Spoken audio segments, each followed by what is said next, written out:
You ever notice the fastest way to start a fight in America is to criticize somebody's political team while they're still wearing the jersey? Democrats can spend 4 years screaming, mass surveillance is fascism, and then suddenly, okay, technically the government reading your text without a warrant is bad, but this time it's for democracy. Republicans do the same thing. Government is tyranny. Washington is corrupt. And then their guy wins and suddenly it's, Mr. President, would you like my PIN number and a spare kidney? At this point, American politics feels less like civic engagement and more like two divorced parents trying to weaponize Thanksgiving. See, Democrats and Republicans are basically giant emotional support groups held together by fear of the other emotional support group.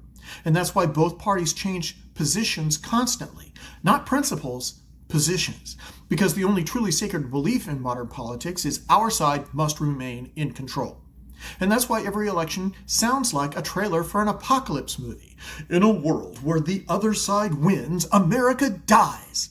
Dude, according to a cable news, America has died like 14 times since 1996. We're basically the Kenny from South Park of constitutional republics. And that's where libertarians confuse people, because everybody assumes libertarians are just Republicans who smoke weed, which, first of all, is outdated. Some Republicans smoke weed now too. But the real misunderstanding is that people think libertarians are just a third team in the same game. We're not. Now look, some libertarians absolutely become tribal weirdos too. Some are grifters, some are inconsistent, some become Republican cheerleaders the second a culture war issue shows up.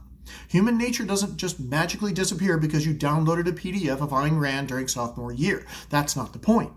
The point is whether the philosophy itself creates fewer built-in excuses for centralized power and partisan hypocrisy. And I think it does. Because philosophically, libertarians are skeptical of power itself, not just the other team's power, all power. And that's a huge distinction. And that's also why voters are exhausted, because both parties increasingly behave less like philosophical movements and more like sports fandoms with drone programs. Every movement eventually says, if only the right people controlled the machine. Libertarians ask, why is the machine this powerful in the first place? Because eventually, your enemies will control it, and suddenly everybody rediscovers the Bill of Rights like it's a lost Beatles album.